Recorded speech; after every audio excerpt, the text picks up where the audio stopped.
court. No connection, no consequence. Max Heisman is the mayor of Truman Midlands. He's the mayor of a busy city. He has a lot to do, and he has a lot of help doing it. He has a lot of help in his campaign, too. He hired people like Sam Ziegler to take care of communications, Tom Lyman to direct the campaign, Chase Michael to take care of statistics. All of these people had jobs to do, and all of these people worked for the campaign. But Max Heisman wasn't aware of every action they took. Max Heisman wasn't aware of everything they did. And he wasn't aware that they went behind his back and took things too far. He wasn't aware that they went behind his back and committed fraud. He had no idea. He certainly never gave permission. He had no connection to the fraud.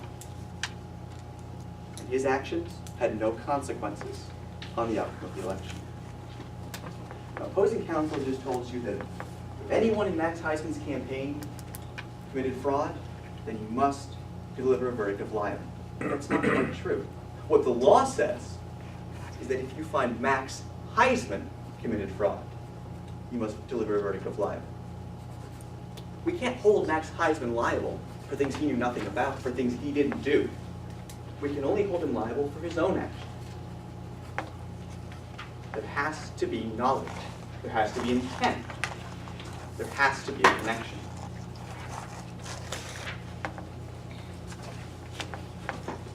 And they have to prove this to you. They have a burden. It's called preponderance of the evidence. They need to show that it's more likely than not that Max Heisman knew the fraud occurred, that Max Heisman intended to commit fraud, and that this fraud influenced the outcome of the election. And they haven't done that. Now, there have been multiple allegations of fraud, so let's break them down one by one. And the first one is those phone calls. And we know that there were a lot of phone calls made to Midlands voters, telling them false information about voting requirements. But all we have is a number. We don't have a name. We don't have an identity. We have Amari White, who was over 100 feet away from Casey French, who called a phone and who happened to answer at the same time. She thinks that he was the one who made those calls. But she doesn't know. None of us know. In fact, the only connection that's there, the only connection at all, is the fact that that number stored in Max Heisman's phone. A number he never called, a number he didn't put there, a number he has no idea how it got there. So ask yourselves, do you know every number that's stored in your phone? Do you remember putting every single contact in your phone, hundreds upon hundreds? Of course not, no one does. And Max Heisman doesn't. And he certainly never called it. And he certainly never knew fraud was occurring. He never gave his permission. There was no connection. And then there's Casey French himself. We do know that Casey French was putting up posters and spreading false information around the polling place.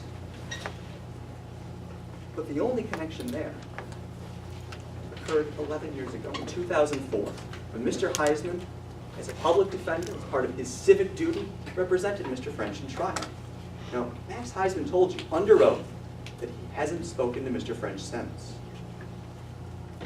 Max Heisman told you he had no connection to Casey French, no connection to what was going on. You even heard that he told Casey French, if you're going to do anything, make sure you run it by me first, make sure you tell me first. But Casey French never did. Max Heisman had no idea.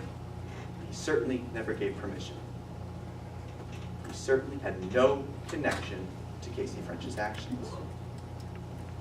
And then there's the matter of the polling place itself that was moved. That you were told by opposing counsel just a minute ago that Mayor Heisman gave the order to move it.